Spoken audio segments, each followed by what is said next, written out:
नमस्कार दोस्तों, तो स्वागत है आपका इजी टू लर्न में। तो मैं इस लेक्चर में आपके साथ डिस्कस करने जा रहा हूँ मेश एनालिसिस का एक एग्जाम्पल। उस एग्जाम्पल में हम समझेंगे वो 7 पॉइंट जो हमने आगे के लेक्चर में समझे थे। ठीक है, तो इस एग्जाम्पल में हमको सिर्फ वो 7 पॉइंट इम्प्लीमेंट करके वो एग्जाम्पल को सॉल्व करना है और करंट फाइंड आउट करना है। ठीक है, तो ये है वो एग्जाम्पल जिसमें से हमको इस सर्किट का मेश करंट फाइंड आउट करना है by according to the mesh analysis 7 steps. According to this 7 step, तो पहली स्टेप है identify the number of meshes. हमको इस सर्किट में मेशेस आइडेंटिफाई करनी होगी कितनी है। ठीक है, तो इस सर्किट में टोटल 3 मेश है। देखो, ये पहली, ये दूसरी और ये तीसरी। ठीक है, तो दूसरा पॉइंट क्या है, दूसरी स्टेप क्या है, assign the direction to them, मतलब कि वो मेश को हमको डायरेक्शन देनी पड़ेगी। ठीक है, तो इसको हम ए डायरेक्शन देंगे, इसको ए और इसको ए। ठीक है, तो इसको हम अब हमको इस मेशेस को एक एक नाम देना होगा। जैसे कि मैं इस मेश को नाम दूंगा I1, इसको I2 और इसको I3। ठीक है, अब तीसरा पॉइंट है, क्या बोलते हैं, तीसरे पॉइंट में हमको ये जो सर्किट एलिमेंट जो इस सर्किट में कनेक्टेड है, इसको वोल्टेज के अक्रॉस में जो सर्किट एलिमेंट कनेक्टेड है उसको क्या करना पड़ेगा, पोलरिटीज देनी पड़ेगी। मतलब कि ये देखो, इसकी पोलरिटी क्या है, माइनस प्लस। ठीक है, अब इसकी पोलरिटी क्या हो जाएगी, प्लस माइनस प्लस माइनस। ठीक है, इसकी क्या है, minus plus plus minus plus minus plus minus. अब इसकी पोलरिटी क्या है, minus plus plus minus plus minus plus minus. ये पोलरिटी हमको देनी पड़ेगी, क्योंकि इससे जब हम इस मेशेस में केवीएल लगाएंगे तो इस पोलरिटी से हमको करेक्ट इक्वेशन मिलेंगे। उस इक्वेशन में कोई भी चूक नहीं होगी। ठीक है, तो ये पोलरिटी बहुत इम्पोर्टेंट है इस मेसेज के वजह से। अब हमको चौथे स्टेप में केवीएल लगाना पड़ेगा एक एक मेश में। ठीक है, तो हम लगाते हैं पहले मेश में केवीएल। क्या होगा, अप्लाई केवीएल टू मेश 1। ठीक है, मेश 1 में केवीएल लगाएंगे तो क्या होगा, क्या इक्वेशन मिलेगा हमको, -V1 plus Z1 I1 minus I2 plus Z2 I1 minus I3 equals to 0। ठीक है, ये इक्वेशन हमको इस मेश में से मिलेगा। तो हम इस इक्वेशन को ऐसा भी लिख सकते हैं, देखो, Z1 plus Z2 I1 plus minus Z1 I2 plus minus Z2 I3 equals to V1। इस इक्वेशन को हम पहला इक्वेशन लेंगे इसको।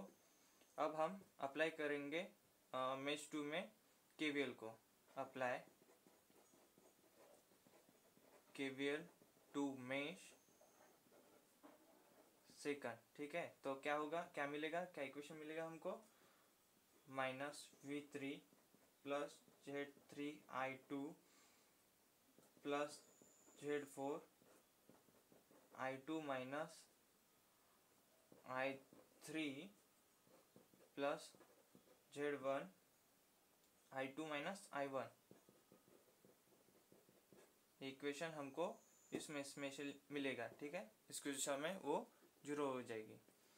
अब देखो, इस इक्वेशन को हम ऐसा भी लिख सकते हैं, -Z1 I1 plus Z1 plus Z3 plus Z4 I2 plus minus Z4 I3, देखो, इक्वल्स टू 0। जीरो नहीं, इक्वल्स टू V3, इसे हम सेकंड इक्वेशन देंगे। ठीक है, अब हम तीसरे मेश में केवीएल को अप्लाई करेंगे और देखेंगे कि कौन सा इक्वेशन आता है उस मेश में से। Apply KVL to mesh third, तो क्या मिलेगा इसमें से equation, Z4 I3 minus I2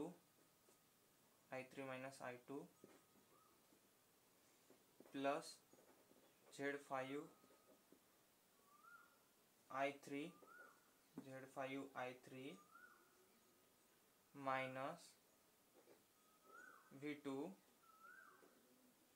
plus Z2 I3 minus I1, ठीक है, इक्वल्स टू 0। तो इसे हम ऐसा भी लिख सकते हैं, minus Z2 I1 minus Z2 I1 plus minus Z4 I2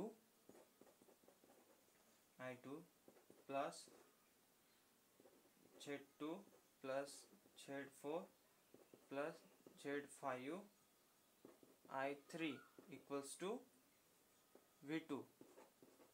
तो इस इक्वेशन को हम देंगे तीसरा।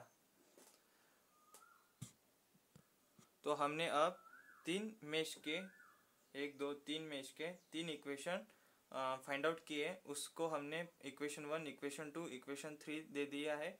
तो अब हमको क्या करना पड़ेगा, according to the fifth step. तो क्या है फिफ्थ स्टेप, इक्वेशन तो हमने लिख लिए, तो according to the Chhathi step, तो उस स्टेप में हमको क्या करना पड़ेगा, ये जो तीन इक्वेशन है उस इक्वेशन को हमको मैट्रिक्स फॉर्म में लिखना पड़ेगा। ठीक है, तो उसको हम मैट्रिक्स फॉर्म में लिखते हैं। अगर हम उस तीन इक्वेशन को मैट्रिक्स फॉर्म में लिखेंगे तो कैसे होगा, ये देखो,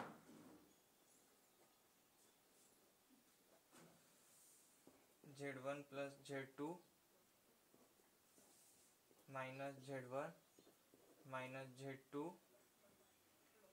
minus Z1 plus Z3 plus Z4 minus Z4 minus Z2 minus Z4 plus Z4 plus Z5।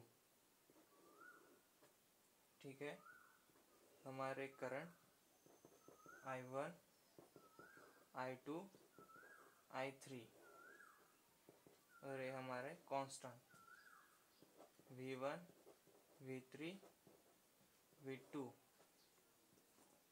ठीक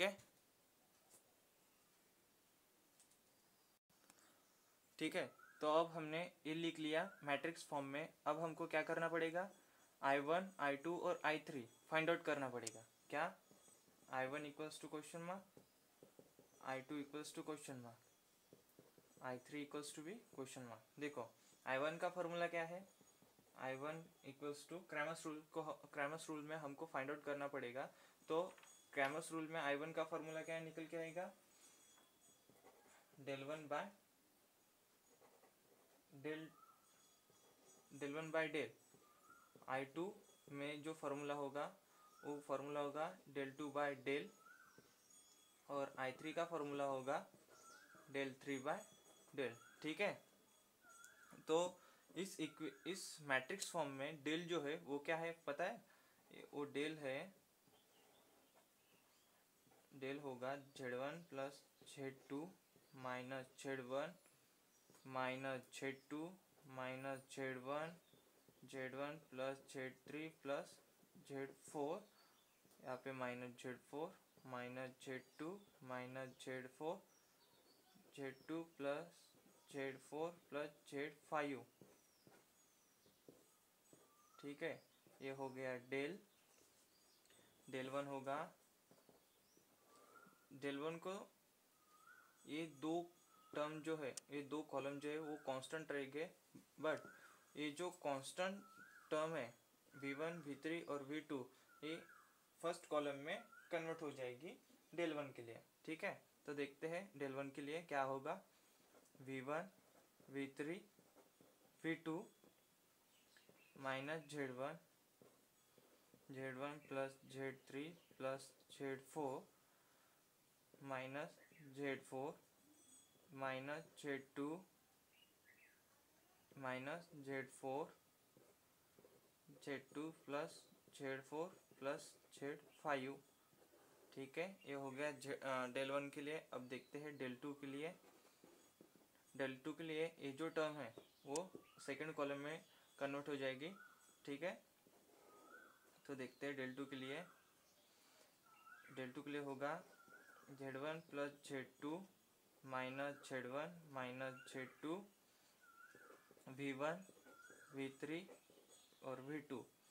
यहाँ पे होगा minus z2 minus z2 plus z4 plus z5। ठीक है, ये हो गया डेल टू के लिए। अब हम देखते हैं डेल थ्री के बारे में।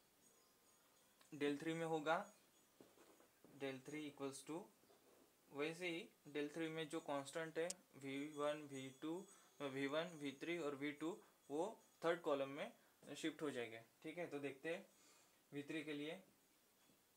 डेल थ्री के लिए z1 plus z2 minus z1 minus z1 minus z2 z1 plus z3 plus z4, यहाँ पे माइनस z4 v1 v3 और v2। ठीक है, ये हो गया डेल थ्री के लिए। जैसे कि हमने आगे देखा था I1 फाइंड आउट करने के लिए हमको डेल वन बाय डेल की ज़रूरत होगी। I2 फाइंड आउट करने के लिए हमको डेल टू बाय डेल की ज़रूरत होगी। और I3 फाइंड आउट करने के लिए हमको डेल थ्री बाय डेल की ज़रूरत होगी। ठीक है, हमने देखा है डेल वन डेल टू और डेल थ्री को, और डेल को भी देखा है। तो उसकी जो वैल्यू इस फॉर्मूले में पुटअप करके हमको I1 I2 और I3 की वैल्यू मिल जाएंगे। ठीक है, तो ये हो गया मेश एनालिसिस का इक्वेशन एग्जाम्पल, जिसको हमने इस लेक्चर में समझा है। ठीक है, तो मिलते हैं नेक्स्ट लेक्चर में। धन्यवाद दोस्तों।